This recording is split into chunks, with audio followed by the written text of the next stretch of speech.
नमोकार मंत्र जब बच्चा 40-45 दिन का होता है और उसे मंदिर में ले जाते हैं तो सबसे पहले उसके कान में नमोकार मंत्र ही सुनाया जाता है।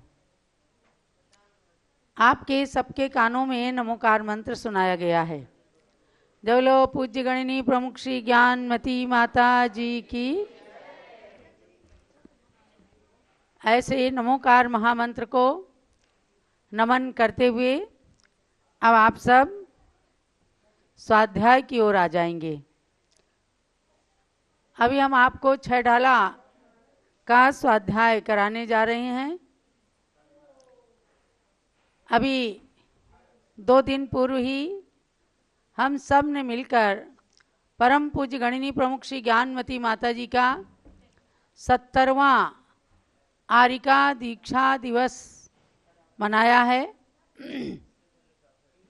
और उस समय हमने घोषित किया था कि जो लोग जाप करेंगे ओम ह्रीम श्रुत ज्ञान प्राप्तये गणिनी श्री ज्ञानमती मात्रे नमः, इस मंत्र की 70 माला फेरने वालों ने अपने नाम प्रदान किए हैं, अपने नाम भेजे हैं। सारे नामों की गणना चल रही है और 600 से अधिक लोगों ने 70 माला और इनमें से कुछ लोगों ने इससे भी बहुत ज़्यादा, किसी ने तो लिख के भेजा हमने 250 माला फेरी है। कुछ भी हो, हमने कोई कंपटीशन नहीं रखा, किसी प्रकार की कोई प्रतियोगिता नहीं थी।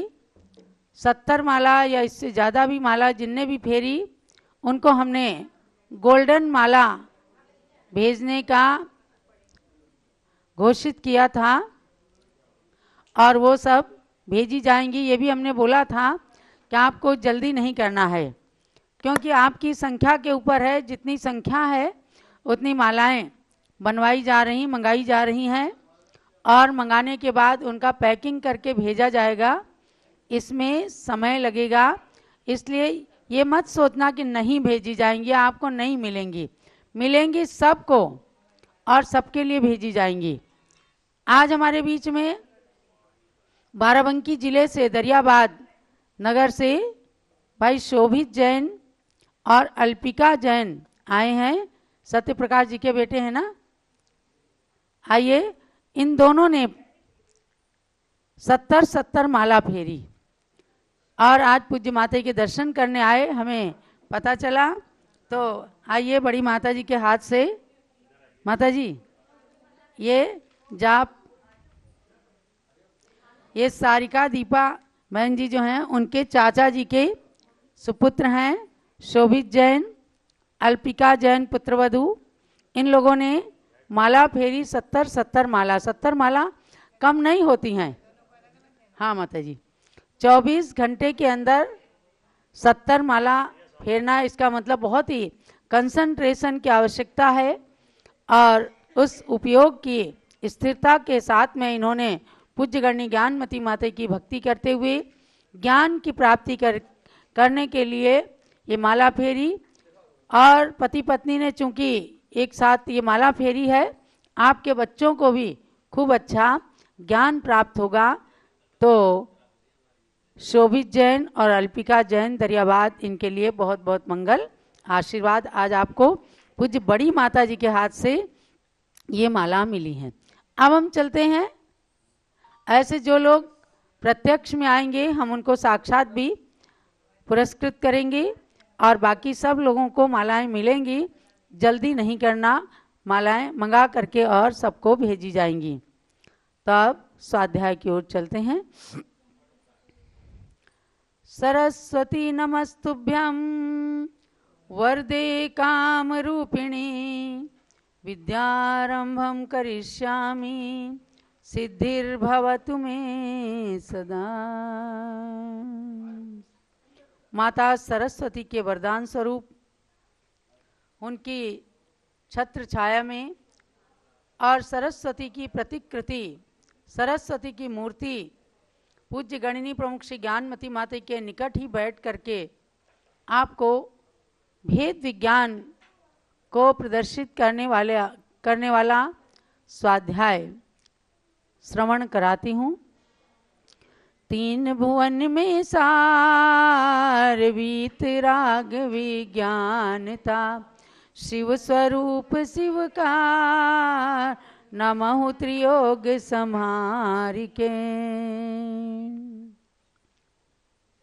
वीतराग विज्ञानता माने उत्कृष्ट ज्ञान की अवस्था, जो संसार से निकाल करके मोक्ष के सुख को प्रदान करने वाली है। ऐसी वीतराग विज्ञानता को मन वचन काय से नमन किया है।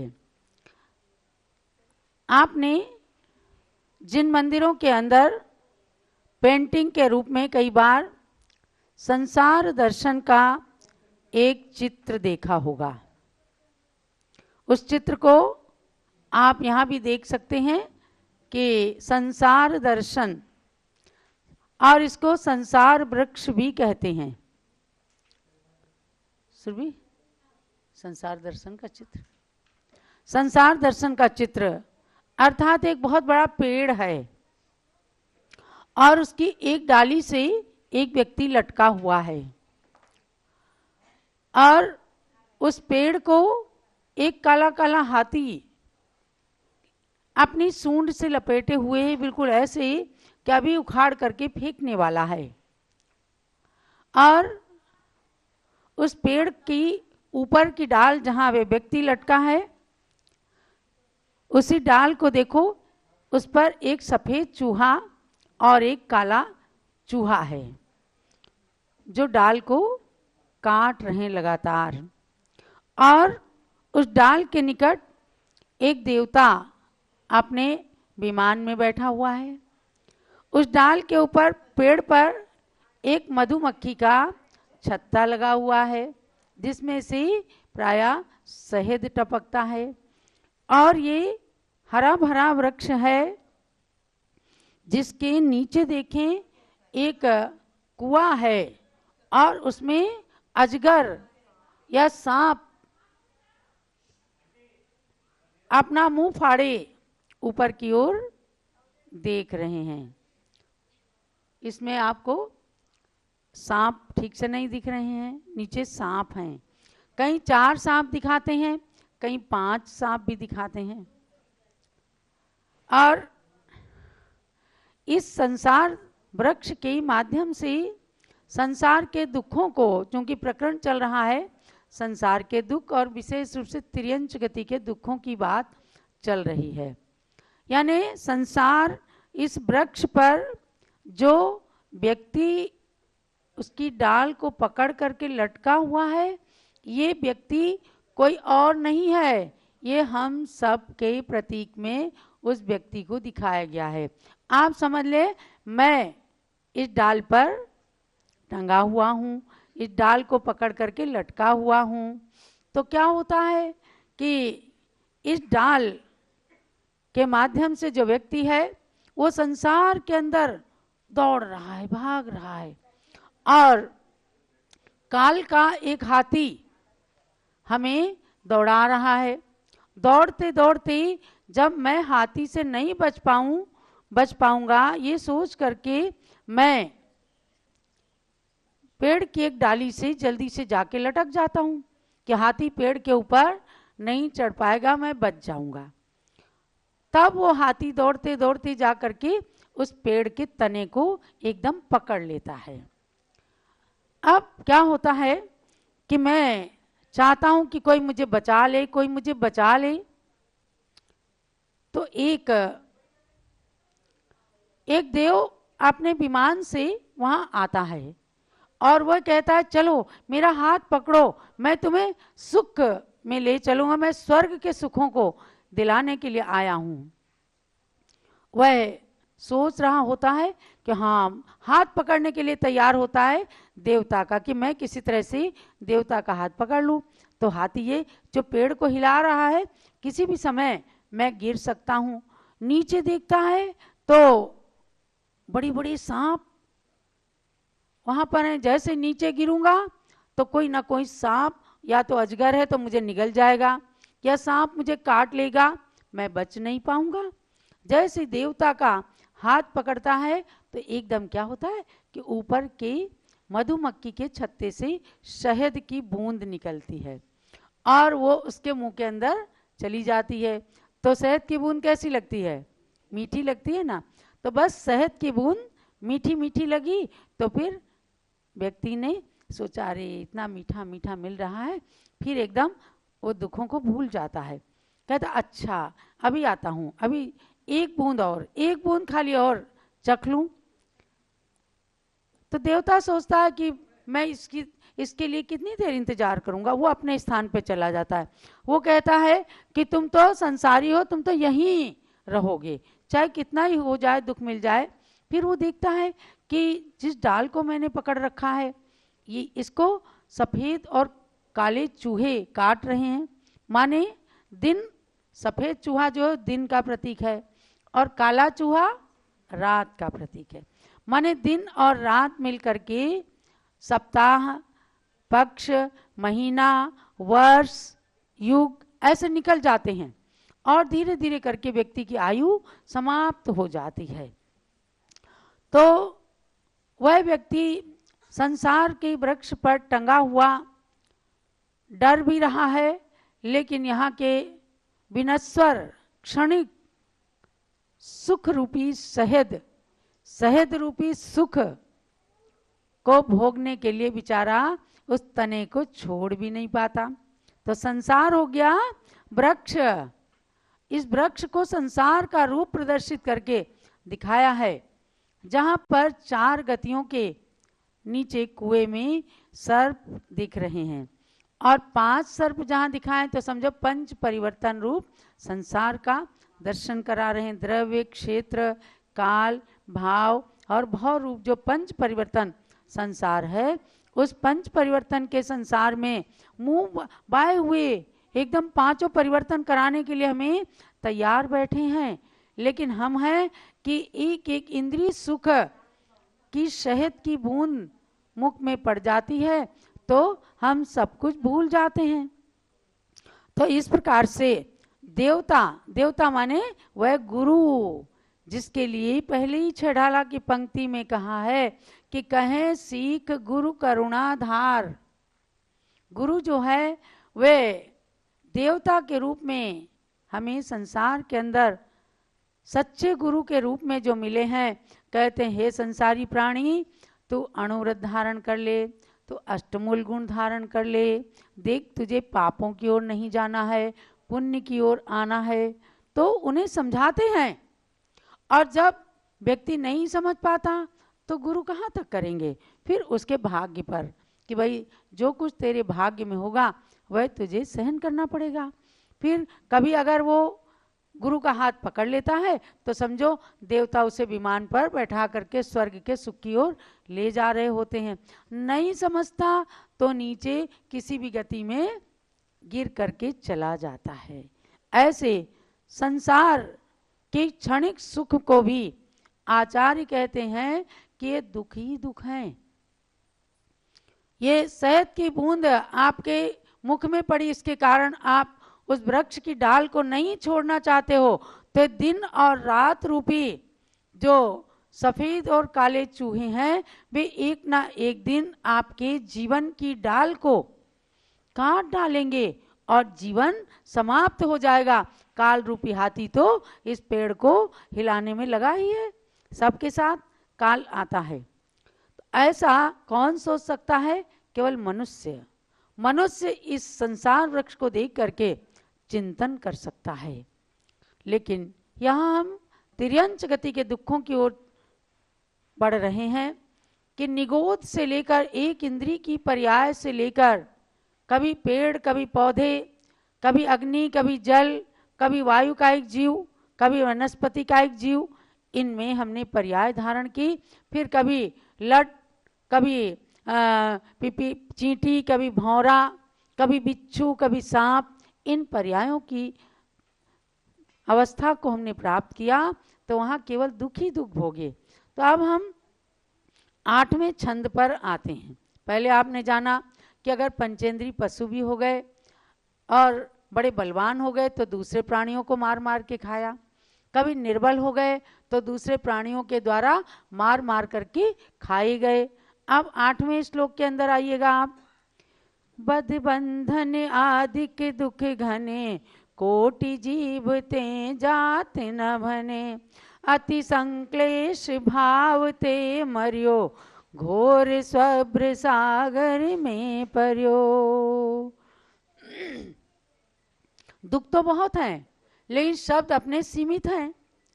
तो तिर्यंच गति के दुखों को सीमित शब्दों के माध्यम से बताते हुए कहा कि वहाँ पर बद्ध बंधन, कभी मारे गए, कभी बंधन में बांध दिए गए, तमाम दुखों को भोगा। ऐसे दुख जिनको कोटि जीवते जात न भने, और अति संक्लेश भावते मरियो। तो जब मरते हैं तो संक्लेश होता है, यानी और कोई मारे अपने को तो उससे भी ज़्यादा संक्लेश होता है। तो महानुभाव संक्लेश परिणामों से मर मर करके फिर घोर स्वभ्र सागर, स्वभ्र सागर माने नरक के सागर में, स्वभ्र माने होता है नरक, नरक के अंदर जा करके पड़ जाते। वहाँ औंधे बिल होते हैं और बिलों में से जा करके लोग एकदम धड़ाम से नरक में गिरते हैं। नरक गति के दुखों को हम आपको आगे बताएं। अभी तिर्यंच गति के दुखों को, यानी पशु के, जो हम सामने देखते हैं पशु हाँफते रहते हैं, उनको बांध दिया जाता है, उनको काट दिया जाता है। आज स्लाटर हाउसेज में जाकर, कत्ल खानों में जा करके वहाँ पर दुखों को भोगते हैं। तो हमने आपको बताया था कि हर प्राणी दुख से डरता है और सुख चाहता है। अब देखो डिमांड आ रही है कि चाहे मैं भूल गई बताना, लेकिन आपके द्वारा समाचार आ गया कि आपने कल 16 सुख बताए थे। तो 16 में से कल हमने कितने बताए थे? 8 सुख। 8 सुख में पहला सुख निरोगी काया, दूजा सुख घर में हो माया, तीजा सुख कुलवंती नारी, और चौथा सुख सुत आज्ञाकारी। इनका मतलब तो आपने सुख समझ लिया। 5वां सुख सदन हो अपना, और 6ठा सुख सिर कोई ऋण ना, कोई कर्जा ना हो।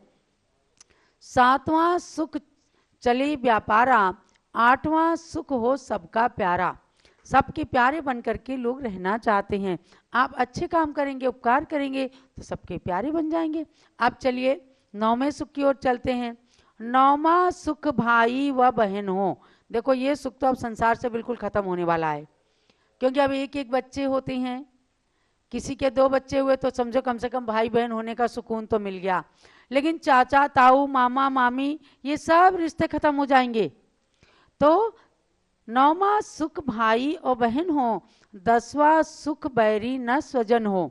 कभी अपने ही घर के अंदर अपने ही भाई बहन बैरी बन जाते हैं, तो उससे ज़्यादा कष्ट किसी में नहीं होता। कहते ये अपना है या अपने को ही दुख दे रहा है, तो ये बड़ा भारी दुख है। और जिसको ये सुख मिल जाए तो समझो 10वां सुख मिल गया, कि 10वां सुख बैरी न स्वजन हो, अपने लोग बैर ना निभाएं। देखो कमट ने किस तरह पारसनाथ के साथ में बैर को निभाया, अपना ही तो सगा भाई था। 11वां सुख, 11वां मित्र हितैषी सच्चा। अगर किसी को सच्चा मित्र मिल जाए, झूठी झूठी गलत गलत शिक्षाएं देने वाला नहीं, चलो एक शराब की एक बोतल तो चढ़ा लेते हैं, ये मित्रता नहीं है। सच्चा मित्र कौन होता है? जो हाथ पकड़ करके उसे हित की शिक्षा देता है, प्रेम से रहना सिखाता है। तो ये 11वां सुख है, मित्र हितैषी सच्चा हो। 12वां सुख हो पड़ोसी अच्छा। पड़ोसी अच्छा नहीं है तो क्या? ठन जाती है और रात दिन की अशांति होती है। अगर पड़ोसी ने 1 घंटा बजाया है तो कल हम उसके कान के पास में 4 बार घंटा बजाने जाएंगे। तो पड़ोसी एक दूसरे को दुख देने की इच्छा करते हैं, तो ये भी समझो कर्म का उदय है और ये बड़ा भारी दुख है। तो अगर पड़ोसी अच्छा है तो समझो आपने एक सुख तो पा लिया, 12वां सुख। 13वां सुख उत्तम हो शिक्षा। माता पिता अच्छी शिक्षा देते हैं, लेकिन कौन सी शिक्षा? केवल हायर एजुकेशन नहीं, जहाँ जा करके शिक्षित होकर के लोग जॉब करने लगते हैं। और आज लड़के लड़कियां एक साथ पढ़ते हैं, एक साथ जॉब करते हैं, फिर क्या होता है, अफेयर चलने लग जाता है। और कहीं की कोई भी लड़की आकर के आपके घर के अंदर बहू बन जाती है।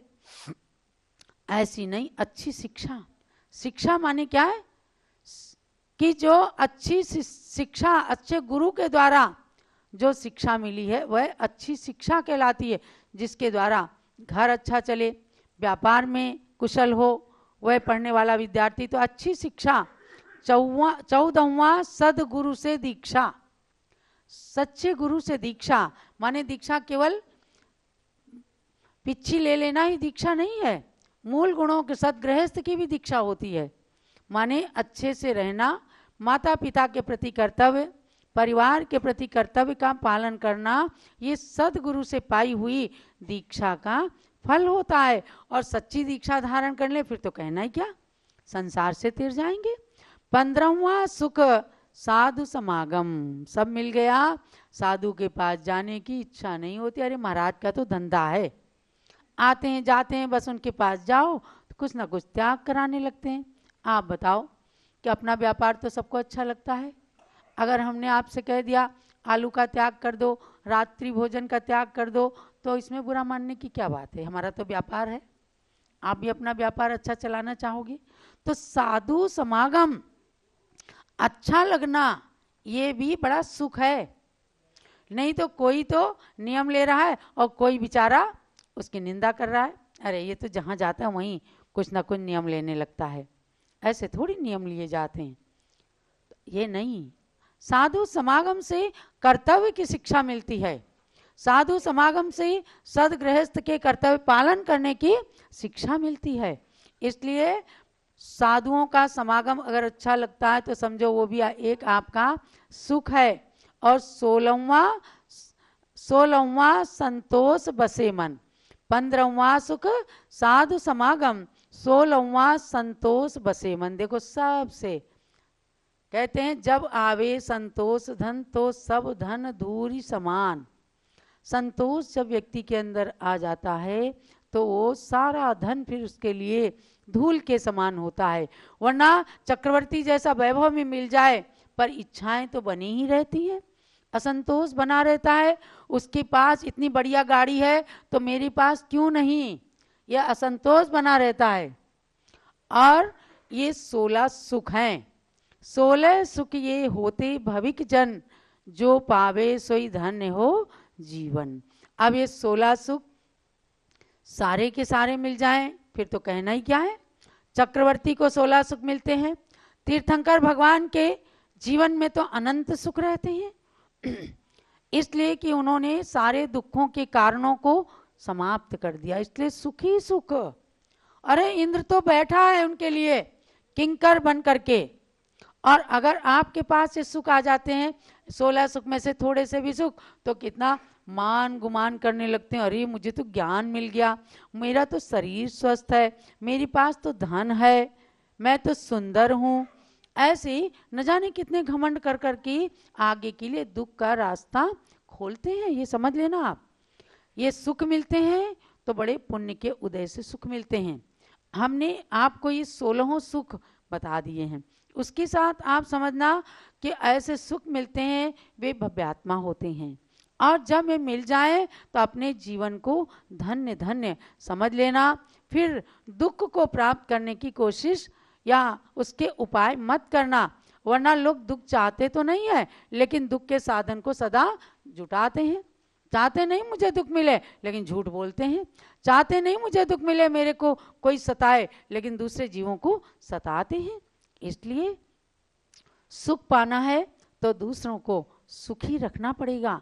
तो हम तिर्यंच गति के दुखों से डरेंगे, क्योंकि वहां पर क्या कहा है कि अति संक्लेश भाव ते मर्यो।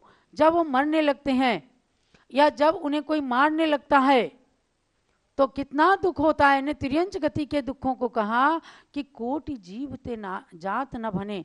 ऐसे दुख सहन किए हैं कि करोड़ों जिह्वा के द्वारा भी यदि कहने लग जाएं तो वो समाप्त नहीं होंगे। हे भगवान, मैं 1 इंद्रिय हुआ, 2 इंद्रिय हुआ, 3 इंद्रिय हुआ, 4 इंद्रिय हुआ, कभी साग सब्जी बन गया, कभी मिर्ची बन गया, कभी धनिया बन गया, कभी पेड़ बन गया, कभी लट बन गया, कभी चींटी बन गया, कभी भौरा बन गया। कितनी लंबी कहानी हो गई। करोड़ों जिह्वा से हम आप अपने दुखों को नहीं कह सकते। और वहां पर यदि किसी का संबोधन मिल गया तो जैसे एक बैल को संबोधन मिला, वो आगे जा करके सुग्रीव बन गया। यानी जैन रामायण भी कहती है, एक सर्प को, नाग नागिन को संबोधन मिल गया, धर्मेंद्र पद्मावती बन गए। तो हम जब दूसरों को संबोधन करेंगे, सुख पहुंचाने की कोशिश करेंगे, तो हम भी सदा सुखी रहेंगे। तो अब आपको तिर्यंच गति के दुखों से तो डर लग गया होगा। मैं समझती हूँ कोई नहीं चाह रहा होगा, छेडाला सुनने वाला, मेरी इन पंक्तियों को सुनने वाला, आप में से कोई चाहते हैं कि आगे मैं पशु बन जाऊं? नहीं ना, कोई नहीं चाहेगा और नहीं चाहेंगे, यही अच्छी बात है। अब उसके बाद कहते हैं कि वहां से स्वप्र सागर में, नरक के सागर में पड़ जाते हैं। वहां कितने दुख हैं, तो उनको भी सुनना, क्योंकि सुनने मात्र से दुखों से डर लगता है, और जब डर लगता है तो वहां से प्राणी निकलने की कोशिश करता है। तो भव्यात्माओं, भले ही हम एक पंक्ति सुने लेकिन उनसे डरें। एक बच्चे को हमने कहा कि छना हुआ जल प्रयोग करना, उसने जाके अपने घर के अंदर सारे नलों के अंदर छन्ना लगा दिया। तो ये उसके सुनने का फल था। माने हम किसी से झूठ नहीं बोलेंगे। स्कूल में जाएगा बच्चा तो वहाँ किसी की पेंसिल चुरा के नहीं लाएगा, वहाँ किसी से झूठ नहीं बोलेगा, किसी को थप्पड़ नहीं लगाएगा, सबसे प्रेम भाव रखेंगे। तो ऐसी शिक्षाओं को प्राप्त करके हमें नरक और तिर्यंच गति के दुखों से बचना है। यही स्वाध्याय का सार समझना, और आगे आप अच्छी अच्छी बातों को सुनते रहें, दुखों से डरते रहें, सुख को प्राप्त करने की कोशिश करते रहें। जा वाणी के ज्ञान ते सूझे लोका लोग, सो वाणी मस्तक चढ़ो सदा देत हूँ धोग। हे जिन वाणी